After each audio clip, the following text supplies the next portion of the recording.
Okay, well, apparently the presentation cannot be full screen. I don't understand why, but yeah.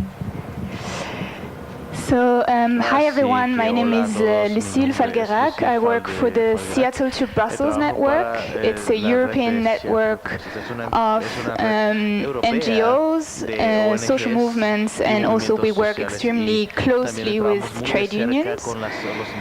I will talk about investor-to-state dispute settlements, but I will not repeat anything that Melinda or Gabriel have talked about.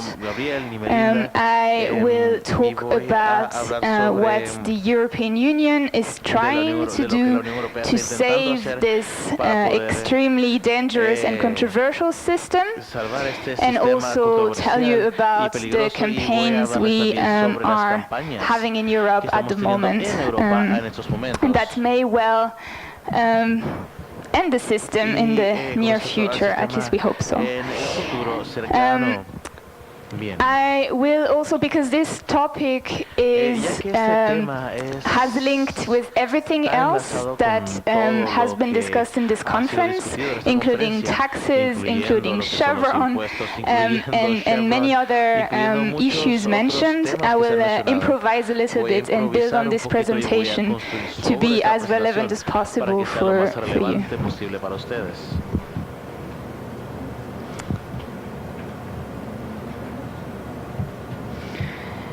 So very shortly about the Seattle to Brussels network I work for. It's a network that was formed after the 1999 Battle of Seattle that Melinda talked about. So we started with opposition to the WTO, the World Trade Organization, and then we shifted and are now mostly working on the bilateral trade agreements of the European Union. As you might know, in the last 5 years in Europe there has been a major movement against trade agreements, corporate trade agreements, which mostly started because of TTIP, which is the agreement between the European Union and the United States. And the network I work for was one of the network, and all the organizations we kickstarted this huge trade movement that then massively expanded to organizations that do not usually work on trade much. These are just members of this network I wanted to show you because many of the organizations were mentioned by various speakers, and I also wanted to tell you that I also work for the Transnational Institute that Gabriel and others mentioned regularly. I also wanted to mention that many, if not all the members of this network also work on tax justice, and I could also tell you stories of campaigns, really grassroots campaign against tax evasion that are running. I will spend like 1 minute on this because you might find it interesting. Attack France, which is an organization I also worked for at some point, is running a very powerful grassroots campaign against tax evasion at the moment. It's called 60 million victims of tax evasion, because we French people are 60 million. And it's testimonies of people who are victims of tax evasion. That includes farmers. The French government recently stopped helping organic farmers because of the climate of austerity. So, for example, there is a picture of an organic farmer saying, "I'm a victim of tax evasion." There are, of course, nurses and so on. They have been also invading the office, like app stores, no, Apple stores, like this big shiny Apple stores in Paris, dressed as doctors and nurses, and setting up a hospital, a fake hospital inside of the shop for a few hours until they are kicked out by the police. And they've also taken chairs from banks as a prepayment payment for the taxes that the banks are evading, and they brought the chairs to the tax offices saying, don't worry, they are going to pay the taxes, but this is a little bit of their assets that we can give it to you, tax collection office, until they pay their full taxes. They have done many of this, and this is replicated around Europe. And if you want to know more about this, I would be very happy to share our European experience on this. Okay. So, yeah. What I want, this is very small, sorry, I hope you can read. What I wanted to talk to you about today was a little bit of context about the trade justice movement in Europe, and mostly in the European Union. Then the attempts to save corporate privileges, ISDS, investor-to-state dispute settlement. There are two of them. It's more acronyms, so I will go through this later. But don't worry, I will try to stay at the political level and not dive too much in the technicalities. And then talk to you about a major campaign against ISDS that we are planning to launch at the beginning of 2019, and for many reasons we believe that this can be decisive, and we actually have a chance to win this. So this is a very exciting development that I will share with you. And we hope to network with campaigns on other continents, of course. Okay, so this is the state of the EU trade. This I will not go in details, but this is just to tell you that the European Union is massively expanding its trade agenda at the moment. It's negotiating with most of the major economies worldwide, or has done it already. At the moment, we as a European trade movement are mostly working on the agreements with Canada. We are trying to prevent its final ratification. Of course, the agreement with the US, it's still, I will talk about it later, but it's still in the air. They are very close to finalizing a major agreement with Mercosur, so many of you come from Mercosur countries, and I know I'm working closely with several people in this room on this one. They're negotiating with Chile in a new agreement, and many other countries in Asia, and the ratification of the biggest trade agreements so far of the European Union with Japan is just starting at the moment. So we are very busy, and the European Union is, while our movement put their trade agenda in some sort of crisis, and I will talk about it later, they are in the context of just massively expanding their trade agenda. And the European Union loves to present itself as a very progressive, shining beacon of hope, especially compared to Trump. But the content of their trade agenda is extremely aggressive, and is bad for everything we care for, from worker rights to the climate to good food and farming, and so on and so on and so on. Since this presentation, I was asked to focus on the campaigns and not so much on the substance. I wanted to go back on the TTIP movement. So the TTIP is this agreement with the US, and it was one of the biggest, maybe the biggest European social movement ever.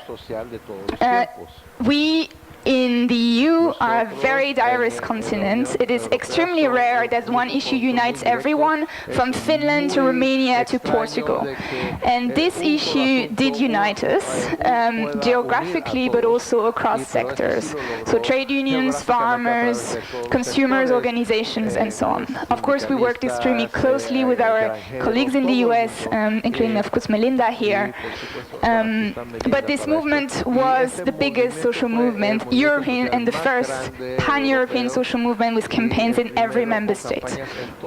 In each country, each member state of the EU, there were specific angles that the campaigns focused on. So a trade agreement, especially the modern one, they are gigantic piece of future legislation, or hopefully they never become legislation, but anyway. They are enormous, they touch up everything, every sector, and no matter what you work on, be it workers' rights, being taxes, being pesticides regulation, or pretty much anything, there are things in the trade agreement that will have an impact on the positive changes that you're trying to bring forward. The major angle that resonated with the population, with the general public, were different depending on countries. In my country, in France, and right now I'm doing European coordination of the trade movement, but at the time I was doing the coordination of the French campaign, food and farming were resonating a lot. It's a bit of a cliche, but French people do care about their food. In the UK, they campaigned a lot about the National Health Service, the NHS, and most of their work had that angle. And in other countries, it was different. It really depends on countries. What this had as a result is that politicians in each of the countries had to promise that no, of course, we are not going to touch this thing that you care about. But because they had to promise different things in each country, and because we were so closely networked, it made the negotiations extremely, extremely difficult, and it made the agreement extremely toxic for politicians. And every time we got leaks or just lobbies saying, oh, of course we want chlorinated chicken, like chicken meat rinsed in chlorine water. Of course, we are not going to have this in the agreement. And Ichame lobbies said that, of course, they do want to have it in an agreement. In the agreement, we could show it and make the political. Pusimos a los políticos muy incómodos y lo hicimos en muchos diferentes temas con el ángulo que resuena más con las personas. So this is just to show you, this is the biggest petition that we ever had at the European level, and it was on TTIP. There were more than 3 million people. Against the EU is not the US. We work with 20 languages. It is complex to do European campaigns, and this one was enormous and very powerful. And this is a map of the local authorities, so cities, regions, departments, prefectures that declared themselves TTIP-free. And also CETA. CETA is the agreement with Canada, and TISA is the agreement on services. So all these dots are places where you have local groups that went to their city council and that made them pass a resolution saying, because of this, we oppose this agreement and we are taking a step back and we are not going to be part of it. This is only symbolic, but what this picture means is that our movement was extremely deeply rooted in the local level everywhere in Europe. Like really everywhere that there is a red dot, it's hundreds of hours of local people talking to their local city councils and so on. Okay, and I need to speed up quite a lot. What are the results? So the TTIP negotiations were blocked even before the Trump election, and TTIP is a very toxic topic for European politicians.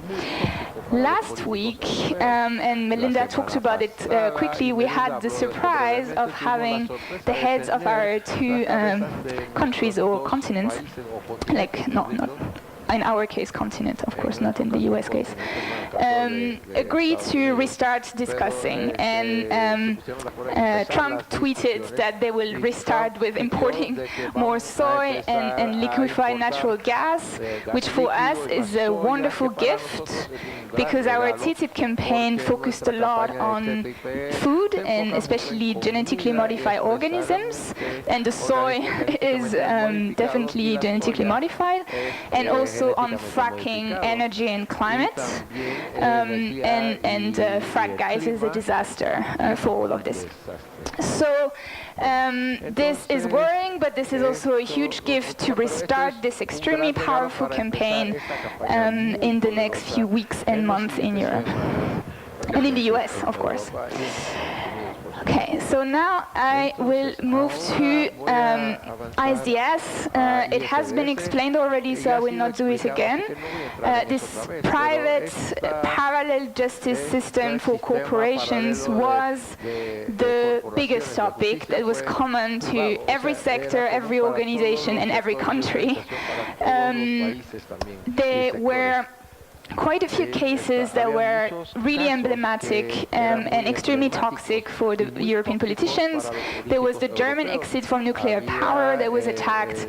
There was vulture funds suing Greece, where people are dying every day from lack of care because the healthcare system was destroyed by austerity.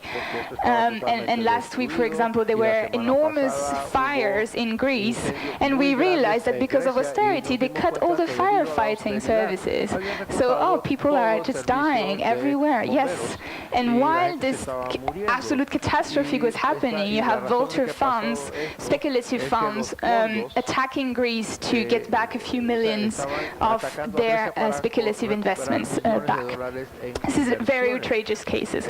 There was a case from Veolia, a French company in Egypt, that includes the increase of the minimum wage and many others. So this got people extremely angry. I will not go through this because I think many of you are probably familiar with the problems with ISDS. This mostly explains how this system is absolutely one-sided, meaning there are no rights for states and no rights for people, no rights for unions. This is only a system for foreign investors, meaning mostly multinational corporations, to install a reign of terror and sue states and bully states to do whatever they want and get millions or billions or tens of billions out of states. And if you want to know anything about this, we have a lot of publications, and there are a lot of publications in Spanish as well, of course. This is just to show you that, and I will talk about it later, the EU member states are the main users of ISDS worldwide. We are at the heart of the system. Okay, how did we make ISDS an issue? We were told at the beginning, this is such a complex technical issue, no one will care about it. So we used the toxic cases. We detailed the toxic cases as much as possible. We insisted on the cost of taxpayers' money, and we insisted on the arbitration industry, which is like everything shocking you can imagine about corporate lawyers. This is time 5 in the ISDS world. Of course, we did tens of high-level trainings with social movements and hundreds of trainings with local groups everywhere around Europe. And I can say that the level of understanding of ISDS among social movements in Europe is extremely high. It was a lot of work. Okay, now the attempts to save it. What time is it? Because the movement was so strong, the European Commission and generally the proponents of this system understood that they could not go on. This was so toxic, they could not go on. So they came up with a change, a rebranding. They called it the investment court system. I will not go in the details to explain why this is a terrible idea, but what you should just remember, take out of it, is that the problem with ISDS is that it gives enormous rights, special rights that go beyond the constitutions, beyond property law, beyond anything to foreign investors. These crazy privileges, these crazy rights that we are giving to the people and the entities that are already the most powerful in our societies, we call them substantive rights. So that's the privileges. And then it creates the parallel justice system for these corporations to get their rights or their enormous privileges enforced, and they get a special justice system that is also completely insane and just made just for them. In this attempt to save the system, the Commission kept the crazy rights and tweaked a little bit the parallel courts or the parallel arbitration procedures. It doesn't matter. All the cases that are extremely shocking, they are all possible under the new rebranded version. So don't get fooled with this. This is the model ICS. This is the model they are trying to push in all the new trade agreements, including the one with Chile and other treaties. The main message is just it doesn't change anything. It is still an enormous expansion of the system and not a positive change. And it justifies the expansion of the system. These are the technical details. I will not go through them. Because we managed to debunk the rebranding of ISDS in the month after the publication, the new attempt to change a little bit the system to save it and re-legitimize it is what they call the multilateral investment court. They say this is the end of the corporate arbitrators. Now we are going to have judges, a court. What they are trying to do is to create a global court for corporations worldwide that would enforce the privileges, the unacceptable privileges that are included in the trade agreements. So, as you know, we have no mechanism worldwide to make sure that victims of tortures, abuse, human rights abuses, and so on get justice. But they are ready to pour a lot of political capital and money to create a global court for corporations. The seat is how I imagine the seat of the judges to look like in this potential future court. There are many problems with this idea. It could re-legitimize a system that is in crisis in Europe and elsewhere, because it's a court, and courts are nice. We love courts, we love justice, we love judges. Not really, actually, but anyway, it's another story. As long as you're a privileged person, I guess you like them.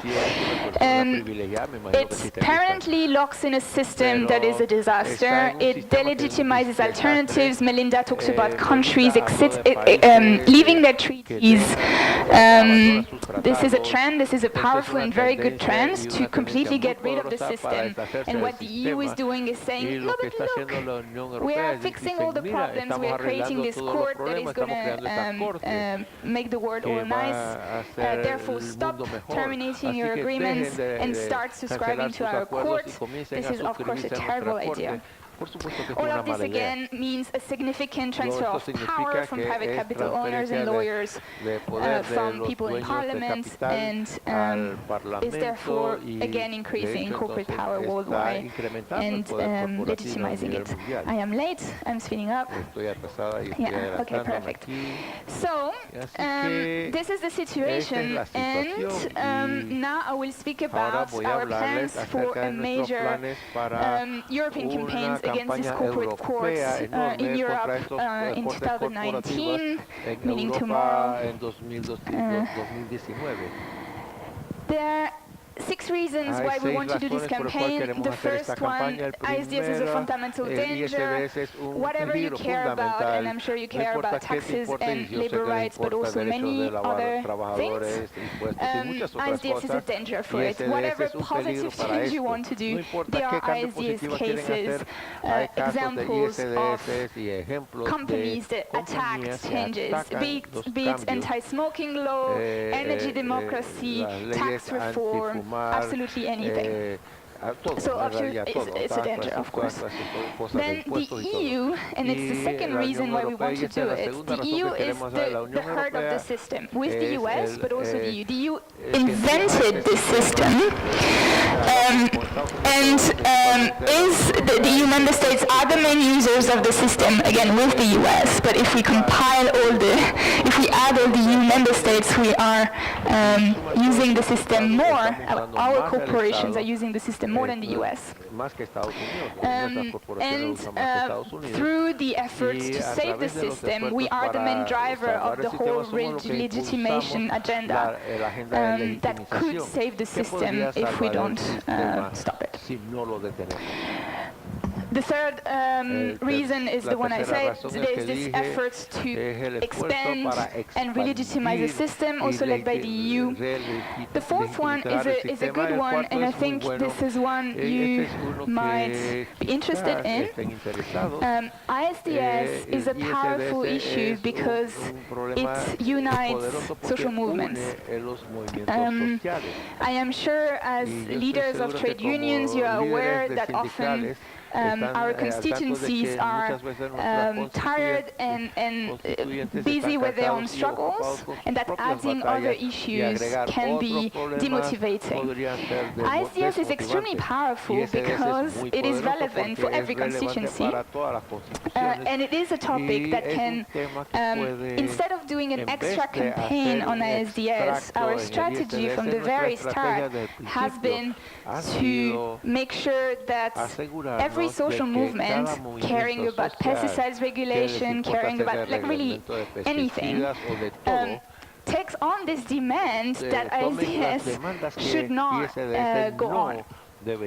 And helping and building capacity to make sure that this message is taken on.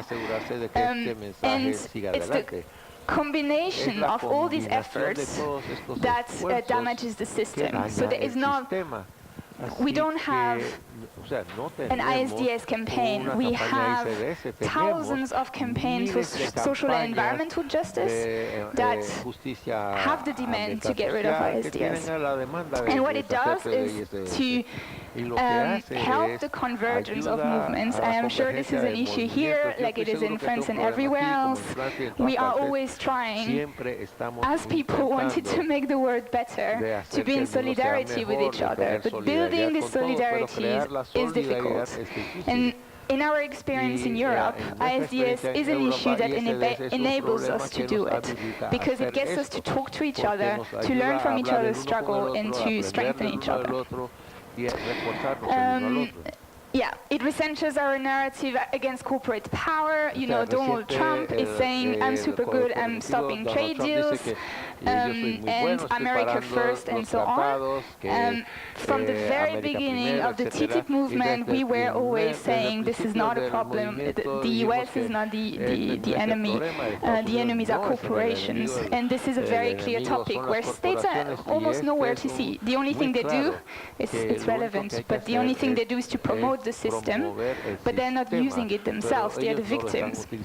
So it enables us to bypass nationalities and you know, bashing other countries and anything, and focus on the real enemy, which is corporate power.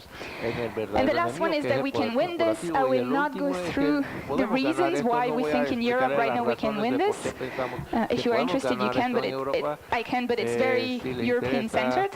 But we can actually win this in the current European context, and that's why we are going to do it. This is a picture of Tarzans in Canada that we use because we always go back to the struggles that ISDS is weakening, and instead of talking about the system in the air, we always go back to the struggles. It makes more difficult. What do we want to do in Europe right now? We want to stop the expansion, so no new treaties, including this very toxic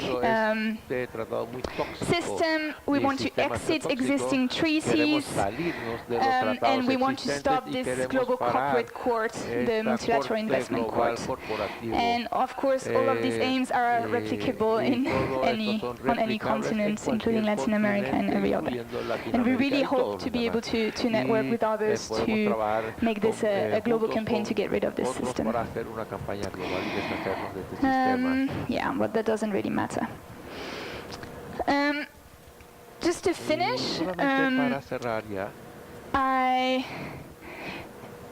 me and a few others, we were discussing several times how the program of the seminar was extremely well done, how all the different topics of the presentations fit together.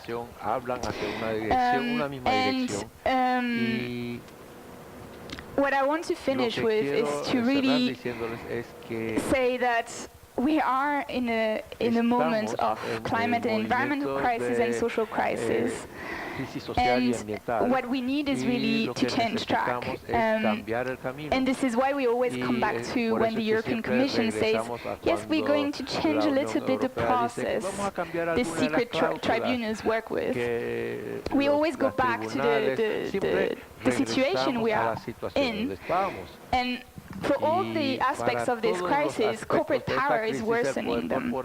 Be it the climate, environmental crisis, social crisis, corporate power is at the heart of them. And by expanding the system, ISDS, and by enshrining all the other corporate privileges on taxes and other issues in trade agreements,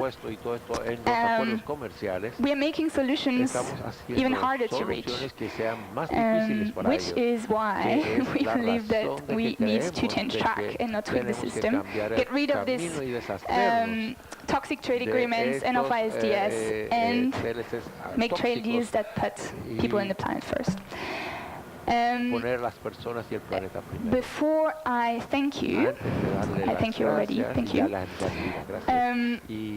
I just wanted to mention that I have briefings about ISDS cases for most of the topics that have been discussed in this conference. So cases against tax, changes in the tax system. There are, like, I think 24 countries worldwide that have been attacked for trying to make their tax system fair. Everything from increasing the corporate tax level to fighting tax breaks for corporations. Corporations can attack governments for any public policy that has, according to them, a negative impact on their profits, and improving the tax legislation can be one problem. So there are many cases in their briefings about this. There are several countries in Latin America that have been attacked several times. There are also briefings on energy cases. Energy is the sector, or like the basis. Energy companies are the main user of the system, and mining companies as well.